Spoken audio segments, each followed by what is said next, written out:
देश जितना कमजोर होगा, कांग्रेस उतनी मजबूत होगी। और जब कांग्रेस मजबूत होगी तो देश मजबूर हो जाएगा। कांग्रेस क्या करती है? अलग अलग जातियों को लड़ाना, यही कांग्रेस की फितरत है। ओबीसी नाम सुनते ही कांग्रेस चिढ़ जाती है। यहां चर्मकार जाति को कांग्रेस मांग जाति से लड़ाना चाहती है। कांग्रेस एससी समाज के अधिकार उनसे छीन लेगी, एससी को कमजोर करके सरकार बना लेगी। यही उसकी चाल है, यही उसका चरित्र है।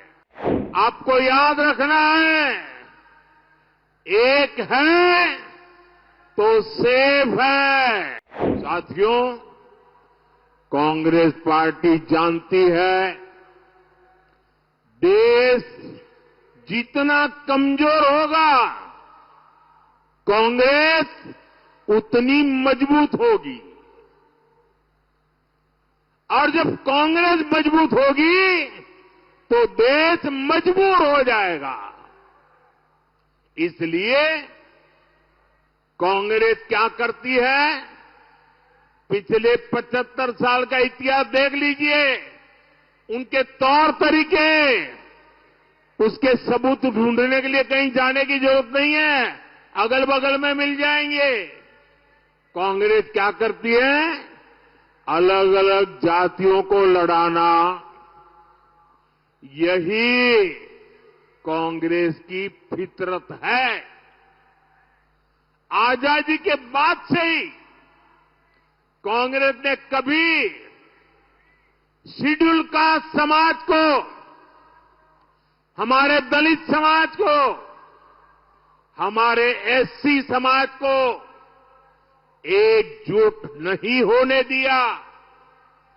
कांग्रेस ने हमारे जनजातीय समूह, हमारे आदिवासी समाज, हमारे एसटी समाज को भी अलग अलग जातियों में बांट कर रखा।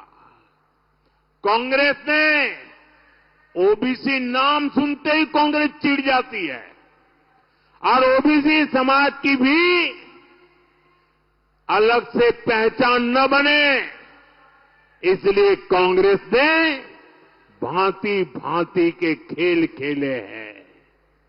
कांग्रेस चाहती है एससी समाज की अलग अलग जातियां आपस में ही लड़ती रहे, झगड़ा करती रहे।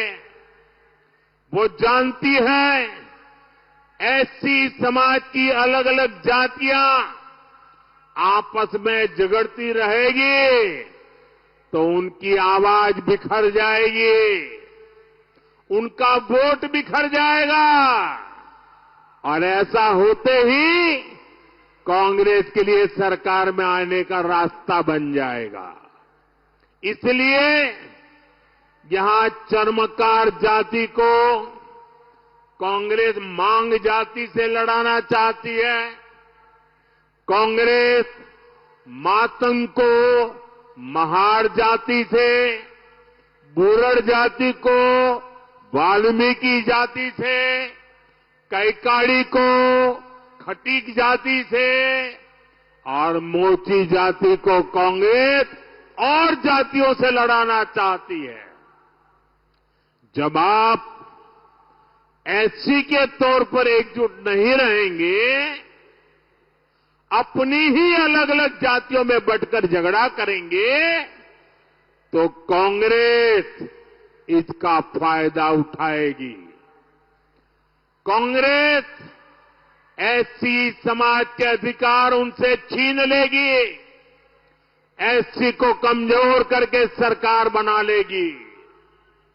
यही उसकी चाल है, यही उसका चरित्र है।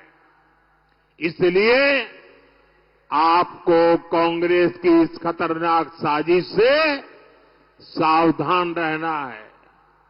आपको याद रखना है, एक है तो सेफ है, एक है तो